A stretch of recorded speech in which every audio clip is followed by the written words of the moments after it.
All right, we are, of course, hanging out with Sheryl Underwood. We are behind the scenes on the set of The Talk.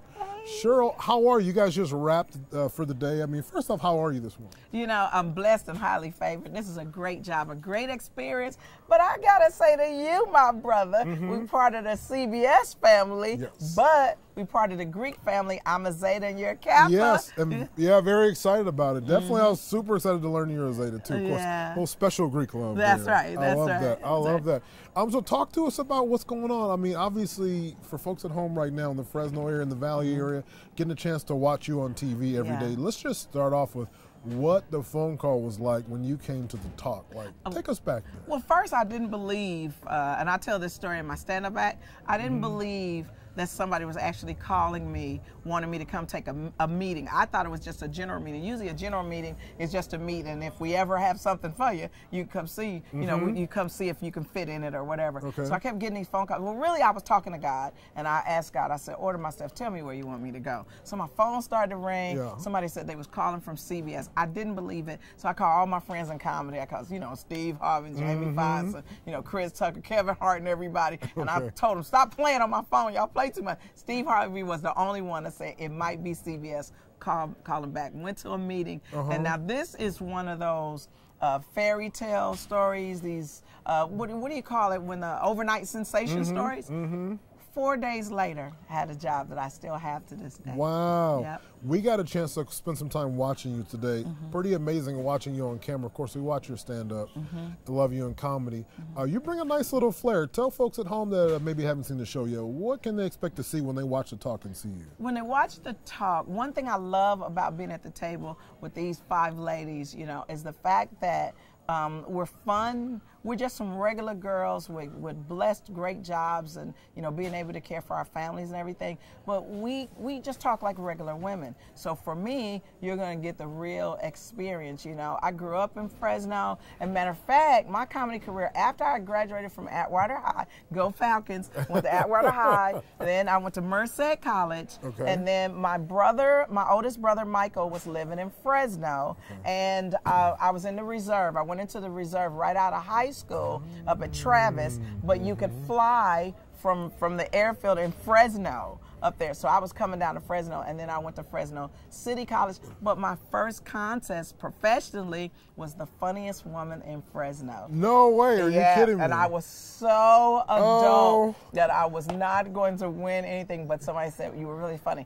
But at Atwater High, my principal, Mr. C.J. Groves, I remember that, he said, you're funny, and then he goes, don't do any of that blue humor. And guess what I become famous for is blue and adult humor. But on The Talk, I just like that they let me be me.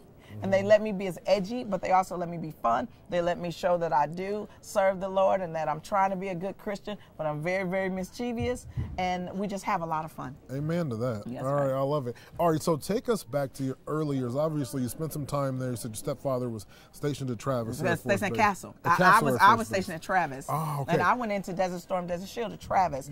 But my stepfather, my mother had divorced my dad. My dad we were in Omaha, we were in Chicago. We were to Omaha, Nebraska, where Offutt Air Force Base was. Then my mother married a man who was stationed at Offutt. He got orders to Castle.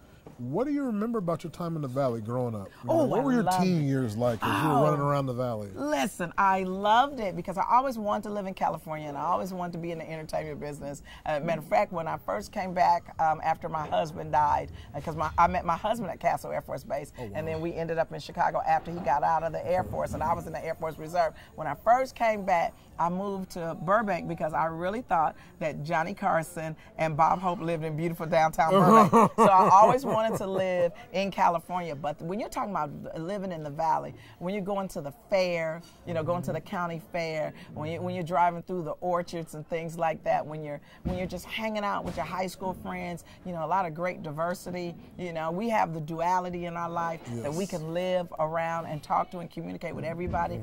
I loved being in that military a family. That's what made me go into the reserve. It was just a great experience, a really great experience. talk to me about the little chocolate girls out there watching you. You are on one of the biggest shows in the country. The #1 network. What is it that you hope, what seed do you hope that you plant in those little girls that are sitting back watching your show when they get home from school? Well, I would hope that they would look at their lives and go, look, put God first and everything falls into place.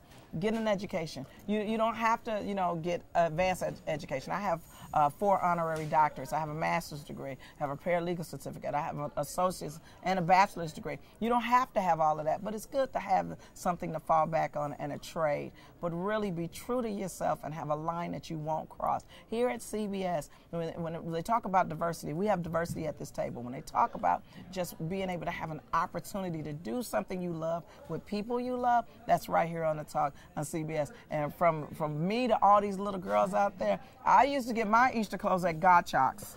So, so you know where I'm from. Yes, I love it. I love it. Oh my God. Thank you so much for sitting down with us, taking a few minutes out of your day there. And this is good. This is for. Do we need to tell people why I'm dressed like this, or does it matter? Well, we'll write to it, but while you're talking about it, feel free to share. This is gonna air in February, but we're gonna flash back to our December sit down. But tell us why you're wearing this lovely festive sweater. Because I think I'm the person at the table that wears the outfits. I'm kind of the comedian at the table. We got Eve, who's R&B and rap and hip hop. You got Sharon Osbourne, who's an international celebrity. From Britain. You got Sarah Gilbert. Now on the Connors. You know her.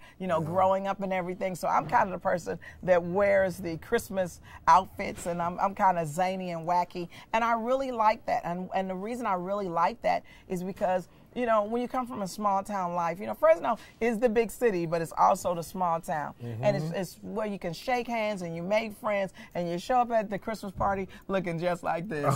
I love it. I love it.